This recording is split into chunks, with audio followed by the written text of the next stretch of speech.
if an individual was Adventist and they had tremendous autoimmune issues and they were incapable of digesting um, fiber or any type of plant-based ingredient that would contain fiber, then they wouldn't necessarily have a choice. And they would probably have to pursue trying out a carnivore diet. Now, individuals who are on carnivore, they tend to also consume other animal-based products, not necessarily just meat, but it could be eggs, it could be dairy. So the people who are on the strict carnivore diet usually just eat meat-based products. You have more flexible versions of carnivore where they'll have, butter, they'll have eggs, they'll have cheese, they'll have different types of the dairies, milk, cream, kefir, things of that sort. So, what do I think about it overall? I think that it's a reasonable therapeutic diet intervention for someone who is going through a very severe, chronic, debilitating disease that is preventing them from receiving nourishment elsewhere. So, this is not a perfect alternative, but it is an alternative, and it can be the make or break of a person surviving. Do I think a relatively healthy person needs to go on a carnivore diet? No, and I wouldn't recommend that. But overall, if you think about the benefits that you're seeing from people who try carnivore, they're experiencing those benefits mostly because they've eliminated mostly processed ingredients from their diet. So you kind of have to look at it with that lens. Okay, Brian, does that answer your question, or do you have other questions? It seems like I'm just chatting with you, but I'm fine with that. It's my first time doing the live. Are you still there even?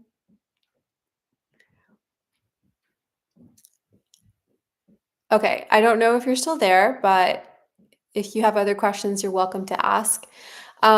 So in general, I have used the ketogenic diet as a therapeutic approach for some of my clients. I've used it on myself as well when I wanted to shed a few extra pounds, especially after I had given birth.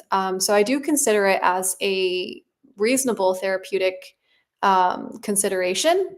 But I don't think it's ideal for long term. Like you need some carbs, but most ketogenic diets are technically low carb. So 25 grams or less of carbohydrates is what's recommended if you want to try a ketogenic diet. So basically, what happens is that your body's going to burn off all the glucose first before it can get to elimination of fat. So if there's any glucose or sugar in your diet from the day before or from the day of, it's going to prioritize burning that first. By the time it's done getting burnt out, you've already completed your workout. So you haven't really even gotten to where your fat can begin to get burned. Does that make sense? So keto allows you, when you enter into ketosis, it allows you to feed off of your body shifts from burning glucose into burning fat. So that becomes its primary source of energy. And so it starts to burn that off into ketones. So those ketones, I mean, that's why people who try ketogenic diets successfully experience tremendous weight loss very quickly. I am working on doing, N. Sarur said, I'm working on doing sourdough starter, but by day 2, the flour, it does not smell good. Do you have recommendation or process to make my own? So this is one thing I have not been successful in. I've had to I tried to make my own sourdough starter, and I feel like if I was more committed, I would have been able to do it. I just wasn't committed enough. After a few failed attempts, I got over it. Or maybe I just attempted it once, but it took like a week and I was just over babysitting it. So the main solution I have for you is to seek out a local baker in your area. And there are plenty. You can do a Google search or you can check out Instagram, whatever town you're living in. And you can literally request starter from them, already active, effective starter. You can just send them a text message and just be like, hi, my name is so and so. I've been trying to make my own starter. It's not working. Da, da, da. I'd love to purchase. Most people will just give it to you for free, but it would be a nice gesture for you to offer to pay $15 for the trouble of them, making it available to you. They just need to give you about 3 ounces or 4 ounces. You just need like a tiny little cup of the starter, and then you can immediately generate your own from it. So that is my best recommendation. And why is it better? Because when you get a starter from like a local baker, it's an aged starter. It might be several years old. which is just a much more developed starter versus making your own, which is a lot younger. So you're just better off connecting to a local baker. There's sourdough bakeries in almost every town in the United States now. Even some home bakers, they'll be willing to give you starter if you request it, and some of them are selling them online. Like you can buy a dehydrated starter online. So I just don't recommend doing it yourself. It's probably not going to be perfect. It's challenging, and why bother when you can just get it from someone local? You're probably spending more time and money trying to produce your own than you would if you had just purchased it from a local vendor or a local baker. Does that make sense? Does that kind of answer your question? Okay, Brian, thank you for. I'm glad that that made sense about. I think you're referring to the carnivore. So good. I'm glad that made sense for you.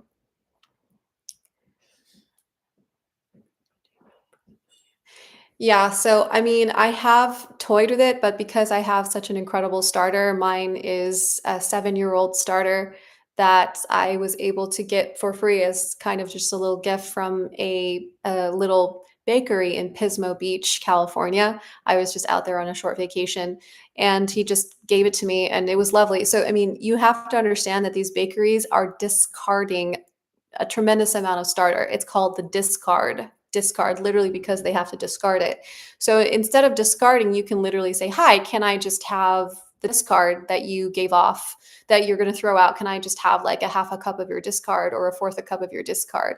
You can even come with your own container. So it's really easy to do. I highly recommend it. It will also give you opportunity to connect with your community. So I think that would be the best route to go.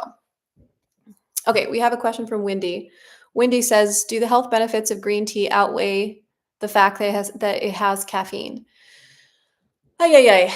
Okay, very good question.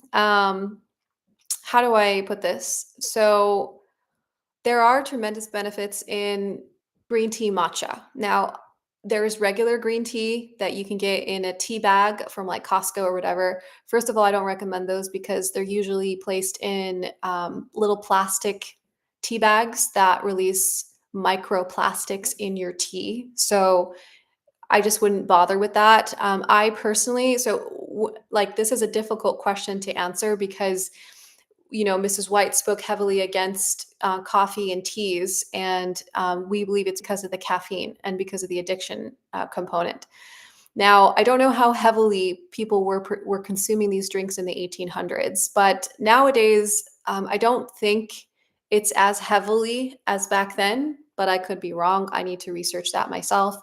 But the benefits of these teas are there are really beneficial phytonutrients and phytochemicals that we get from green tea. When I say green tea matcha, though, it's the powder. The actual tea itself, the actual leaves, the green tea leaves are ground into a very fine powder.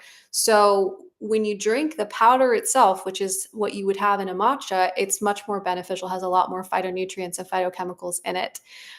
So I would recommend that if you're going to have it. Now, the caffeine, so I just had matcha today. I'll have it like once or twice a week. I usually take a fourth a teaspoon. The recommendation is a half a teaspoon. So I decrease it significantly by 50% to minimize because I'm very sensitive to caffeine. So that 50% allows me to have a little bit of a warm drink, a little bit of a high in energy. However, I only will take it before 11 a.m. After 11 a.m., I probably won't sleep at night. So if you are going to have it and you want it for the phytonutrients and the phytochemicals that exist in the teas, please search out a ceremonial grade green tea organic matcha, which is very expensive. And it's part of the reason why I don't drink too much of it. I just have it, ever so often, and ensure that it's the whole leaf, which matcha is. But you can get cheaper versions of matcha. It's totally not worth it. Make sure it's ceremonial grade, make sure it's organic, and make sure you watch a tutorial on how to prepare it properly.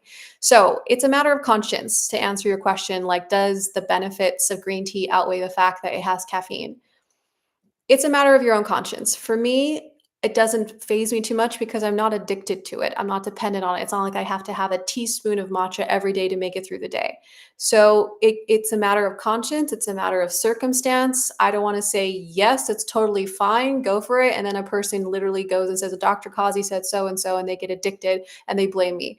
So, so, use your reason, use your rationale, and make the most educated decision based on your personal needs, your personal preferences, and your personal proclivities. If a person knows that they have addiction issues when it comes to these types of stimulants, it might be wiser to stay away from it. But in my personal case, and I can only ever speak about my personal case, my personal experience, you don't need, like, I don't worry too much about it because I'm not dependent on it. I only have it a few times a week, sometimes several weeks. I don't even have it. I don't even think about having it. So I hope that answers your question. But yes, there are some very beneficial nutrients available in teas like ceremonial grade green tea matcha. Okay, what are your thoughts on homemade kombucha? I think it's fine. I think it's great. A lot of people do make homemade kombucha. I have not attempted to make homemade kombucha. I have made homemade sauerkraut and other vegetables. So I do ferment vegetables myself. And I just want you to understand this thing about kombucha. It's not alcohol because some people say, oh, it has remnants of alcohol, it's fermentation. So you really need to understand what the process of fermentation in kombucha actually is. It's the conversion of the sugar that existed in that juice or whatever was your starting liquid for the kombucha. It's the conversion of all the sugars into lactic acid. Fermentation is required to create lactic acid. Lactic acid is not by any means addictive. It's just a type of acid. It is the byproduct of fermentation that happens with the sugars that you're fermenting. So there is fermentation, but the product is not a fermented drink. It is lactic acid. So the souring and that acidity and those bubbles, those are the result of carbon dioxide being built from the natural sugars that were being converted into lactic acid through the fermentation process. So um, I think it's fine. I haven't attempted. It's a commitment to make your own kombucha. I haven't gone there. I know some people who have, and they love it. I do. I would much rather prefer a homemade kombucha over a store bought version, since those tend to have more sugar in them. And the whole point is minimizing your sugar intake. So I think that is the best way I can answer that right now. Don't try to think about health and nutrition not as a thou shalt and thou shalt and thou shalt not, and think about it more as wholeness. What is taking me towards wholeness? There's not one component that you're going to be consuming as an Adventist that's actually going to hurt you. It is a myriad of things. It is a myriad of factors and lifestyle actions that cause someone's health troubles. It's not one thing in isolation, which is something that I think we need to mature in as a scientific community, or as a community whose faith is built out on a lot of scientific principles. I am always advocating for a lifestyle, not a singular isolated superfood. It's a lifestyle. A person can be eating 100% nutrient dense meals, and they can experience health difficulties because there are 10,000 other things in their lives that they're doing wrong. So just keep things in perspective. Okay, I enjoy jasmine loose tea in the morning a few days a week. Yeah, jasmine is fine. Jasmine is considered an herbal tea, so that's totally fine. Herbal teas are great. The main benefit you're getting from herbs is certain micronutrients. You might get some vitamins, some essential oils from them, but they're not hugely like life changing, unless it's like a ginger herbal tea, or like a hibiscus. There's lots of antioxidants in hibiscus tea. So yeah, enjoy your teas, especially around the winter. And it also helps to increase your fluid intake if you're not drinking that much water. Another question is, what is a good recommendation for a blood panel? A blood panel? You mean like to request a blood panel from your doctor in regards to what? I mean, there's so many areas you can go with. Do you want to extrapolate a little bit more on what you mean by a good recommendation for a blood panel? So I'll just answer. In general, you should always ask for, well, because it's usually general. So if you ask for a general blood workup, you want just to check out your metabolic health. So you go to primary care and you say, "Hi, I would like to understand the state of my metabolic health." So they'll do a basic workup that will include your lipid panel, that will include your blood glucose panel, that will include things like, it depends, but you can, do further recommendations like get your thyroid hormones checked. So in general, HB, of course, your A1C levels, not every workup will ask for your A1C. A1C at or below 5.7 is what's recommended. So those are some things you can request. But there's something that actually isn't always on a lab workup, which is the fasting blood glucose. Always request a fasting blood glucose when you're getting your labs checked. Just make sure that you're fasting before it, because it can be really enlightening for you if you have that knowledge and you can kind of biohack your own system. But there are labs. I mean, we can make that a whole discussion if you'd like. I can talk a little bit about what the recommended labs and what they mean and how you should read it, because I promise you, your primary care physician is probably just going to look for very high cholesterol and whether or not you're diabetic. But there's a slew of other things that they would miss. Oh, you're fine. Your A1C is normal, but there could be other things. There could be stuff going on with your thyroid. There could be some insulin resistance in other areas. So I hope that answers your question. Let me know if you have more on that. Okay. Melissa K. Norris on YouTube has a great tutorial on making a sourdough starter. It worked for me. Okay, great. Yeah, go for it. There are plenty of tutorials online. I did not have the patience nor the time to pursue it, but by all means do so. But please understand that you live in a community, most of you, and your community is going to have people that are producing sourdough daily, and they are discarding a tremendous amount of starter. You just need to connect with them. Sometimes you can just connect with them on Facebook, just send them a Facebook message. And I want to give you guys the easiest, peasiest way to do this. Just connect with your community and you can get started and you can start making sourdough bread. I also have a sourdough bread guide. It doesn't show you how to make a starter. It's a guide designed to teach you how to hit the ground running if you have a starter. You guys can check it out on my YouTube info section. You guys can find it there under my Etsy shop. Okay, we have another question.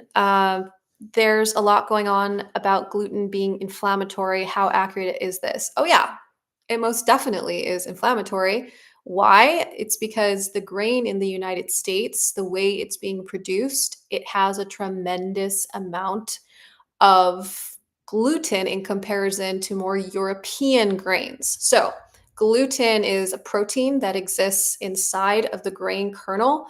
And over time, over the past several decades, there has been, some debate on this, but our grain has been genetically modified to have a higher shelf life. It can last longer on the shelf. It can do that if there's more gluten present in the grain. So there has been talk about, just the fact that our grain is genetically modified to express higher amounts of gluten, higher amounts of protein. When there's too much of it, it can cause inflammation in some people, not everyone. So gluten sensitivity is on the rise in the United States, but that's because more of the conventional way our grain is being grown. Plus, you remember it's multifactorial. Plus, it could be that the excessive spraying of our grain. I personally only ever use organic King Arthur grain, whole. It's all-purpose organic King Arthur. You can purchase it on Amazon. You can purchase it at Whole Foods. Any of these health food stores will carry it. It's a little pricier, but it's much more. It has a good reputation. Is it completely free of glyphosate and other spray chemicals? No, but it's going to have a better reputation than your conventional grain that you buy off the supermarket shelf that's not even organic. And then you do have instances of people who have gluten sensitivity, who have celiac disease. They just go to Europe, on a trip and they can eat all the things, the baguette, the pasta, and they have no sensitivities. So the theory, not the theory, it's been shown that part of this is because of the way Europe has managed their grain, has been more of an ancient way of cultivating their grains, where there is not too much gluten present. By the way, I purchased a uh, a flour. I purchased some flour from Italy. I could not make sourdough with it. It fell apart. There was no gluten. I know this sounds ridiculous, but we have a lot more gluten in our grain than we do in than other places in the world. We definitely have a lot more gluten. So it's not that gluten is inflammatory. It's more that currently, because of the way our grains have been grown, sprayed, cultivated, and a myriad of other factors combined, that can lend itself to people becoming sensitive to gluten over time. And mostly because they're consuming, to begin with, highly processed foods and their gut lining is already highly sensitive. If you have a robust gut, even some tough gluten shouldn't be a problem. But if your gut is already leaky and there's already inflammation and the environment is not in good condition, of course you're going to experience some form of inflammation. So that's a nuanced question. Thank you so much for asking that. But I would say it's not 100% accurate, but part of it is. There's no simple way of answering these questions, by the way, but I appreciate the challenge. All right, next question is, what is your take on a vitamin B12 intake deficiency risk for vegetarians? I'm glad to have known your channel, subscribed about a month ago. Thank you so much for subscribing. And this is a big topic, this B12 thing. Most of you can request to have your B12 analyzed by your primary care physician when you ask for a blood workup. Okay, so the best way I can answer this is that yes, most people who are lifelong vegetarians will need to get B12, will need to be on some form of B12 supplementation. It's just kind of the ugly truth. Just to be completely transparent with you guys, I'm not vegetarian. I was vegetarian and vegan for most of my life. Just recently, I decided to incorporate some ingredients. I'm very picky about these ingredients, and if I do have them, I have them as a supplement, not as a regular dietary intake. Well, why? Well, why are you doing that, Dr. Kazi? Like, how dare you? I'm trying to do what works, what I think is working for me, and that's why I want to say that as Adventists, you really have to do what works best for your body. Mrs. White was very clear about this, that her big picture concept was zoom out. What is taking you towards wholeness? It doesn't work. It's not the same for everyone. So when it comes to B12, and if you're experiencing deficiency, you're actually like, you have your labs and you are deficient, like 20 points deficient or whatever it is, you need to start on B12 supplementation immediately. So let's say you start on your supplementation for a couple of weeks, because by the way, it doesn't happen like overnight. You're blooming with B12 because you took a few pills. It takes months to fully recover your stores. It could take up to months. So once you've stabilized your deficiency, so the first thing to do is get a B12 supplement. Once you stabilized your deficiency, at that point you might need to consider and you have a proclivity to become deficient in B12, you might need to consider consuming it through another way, which, like, I know this is personal, you don't have to do this, but for me, I took liver supplements at one point. Supplements, it's basically dehydrated liver, so that I could replenish some of these stores that I believe I had. This is a personal journey, but you should not remain on B12 supplementation indefinitely. That's not good for your body. And I know that as vegetarians and as Adventists, we're like, oh, we just supplement. That's not a long-term solution. Your body will begin to reject supplementation. Why? Because B12 doesn't work in isolation. It needs other components. It needs other vitamins and minerals to efficiently get metabolized. And when you're presenting B12 in a bioavailable food matrix, it responds, it's metabolized differently than B12 in isolation. It helps somewhat, but long-term use, and there's studies to support this, it's not the way to go. Take what you want from what I'm sharing. I'm merely trying to present what the evidence is showing us. So I hope that answers your question. If you're deficient, get yourself out of deficiency with supplementation. Once you've stabilized, you need to start thinking about alternative ingredients that are bioavailable with B12 specifically, and finding ways to incorporate that in your diet. You're not Anyway, I'll leave it at that. I hope that helps answer your question, and thank you for that. We have another question. How can you tell if you have gluten sensitivity? That's a good question. You can tell if it the following by doing the following. If you have a bagel or cereal or some sort of product that is wheat based and you notice you're experiencing fatigue, flatulence, bloating, or mental cloudiness, those are and if you feel them immediately, a lot of people just goes off the top of their head because most of us are feeling pretty off uh, almost 24/7. All of us are kind of feeling off. We're definitely a lot sicker today than we were 20 years ago. So you would have to have very high intuition with your own body to recognize if once you eat something, it doesn't sit well with you. Some people have intuition better than others. But like for me, for example, if I just eat, like I can't eat falafel. And I'm Lebanese, which is crazy. I can't eat falafel because the garbanzo beans being exposed to high heat in that way immediately, like it just doesn't sit well with me. I get gas immediately. It's just not comfortable. So I know to avoid falafels.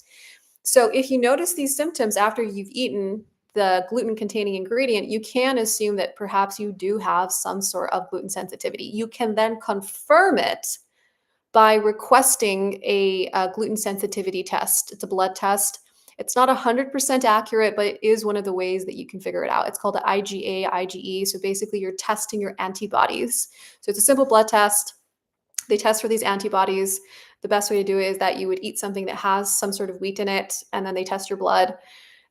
There's different variations of how to do this, but that would be a way to confirm it. And if you are indeed sensitive to gluten, you'll then have a I am gluten sensitive tag written all over you. And uh, I would avoid gluten at that point. Why? Because if you're confirmed as having gluten sensitivity and you continue to expose yourself or your gut lining to excessive amounts of gluten, what that does is expose your body to excessive amounts of long-term low-grade inflammation. And if you go undiagnosed with this gluten sensitivity and you continue to eat your, bagels or pizza or whatever it is that's conventionally like it's conventional bad gluten, you can eventually end up with celiac disease. Celiac is basically when your gut lining, which is in your intestinal walls, has experienced so much inflammation and so much hits that the villi are the little fingers that are involved in the absorption of the nutrition in your gut, those get scarred.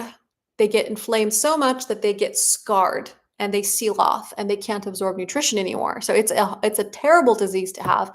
And in some cases, if this continues and it's not treated properly, a person can develop cancer in their gut lining. They may need to get a different types of vasectomies and get parts of their intestines removed.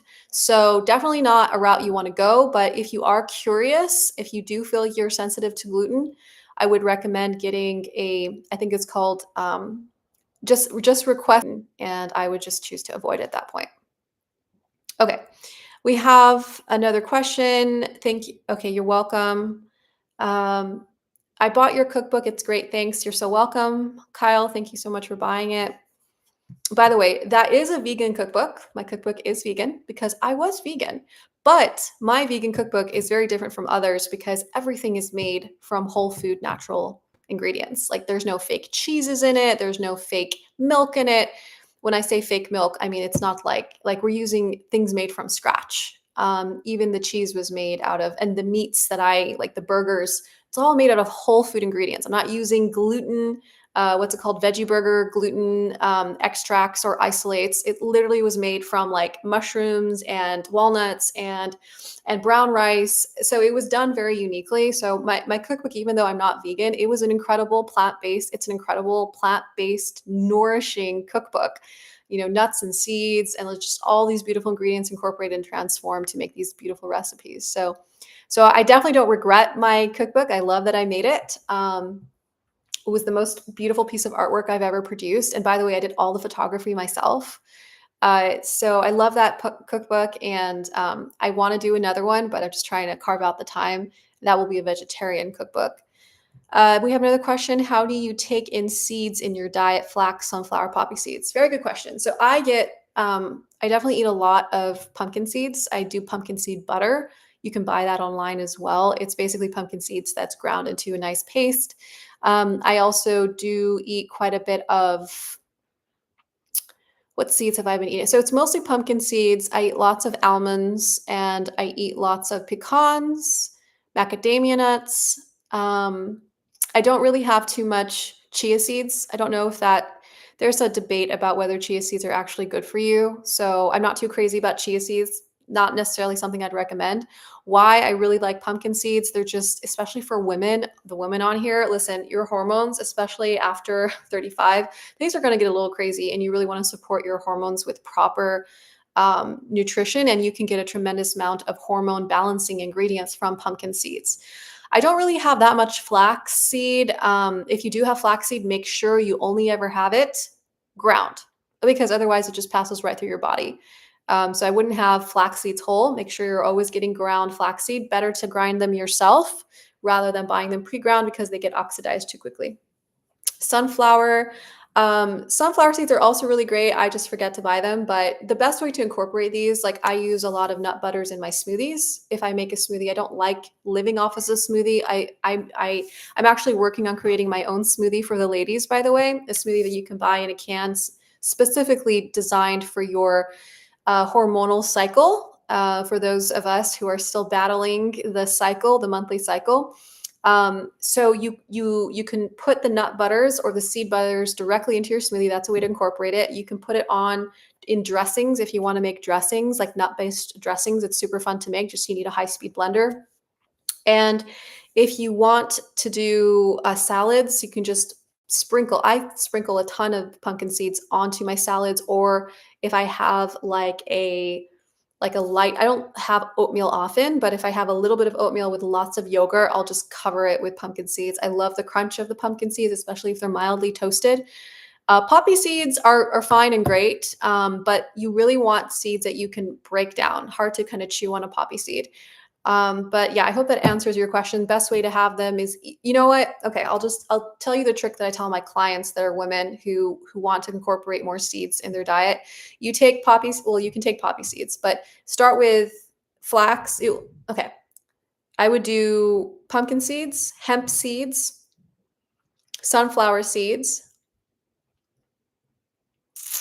and I would say you could do the poppy seeds as well, and you blend them in a grinder. Like if you get a little coffee grinder, I used to use coffee grinders to make my children's foods, like to actually do small amounts of like puree vegetables or things of that sort. So if you have like a small grinder, like a coffee grinder, you could just throw those seeds in there together, make your own little seed mixture, store it in a glass container in the refrigerator, put a spoonful on every meal, on your cereal, on your warm porridge in the morning, on your salads, on top of your soups. You can put it on anything and everything. In your smoothies, you have it in your fridge and you just put a teaspoon or two, and that can help you incorporate a tremendous amount of phytonutrients and fibers into your diet that way. Okay, thanks. Is it okay just to sprinkle them? Yes, of course, you can sprinkle them on your food. You could soak them, but I would say the priority is just grind all of your seeds, because that way you can ensure that you're getting all the nutritional value from there. Okay, guys, I'm over my half an hour mark, but this was fun. Do you have any more questions before I have to hop off? Olive oil. I'm not sure what you mean by olive oil, but do you mean like what question? Like what do I think about olive oil, or what's your question, Brian? Can you express a little bit more?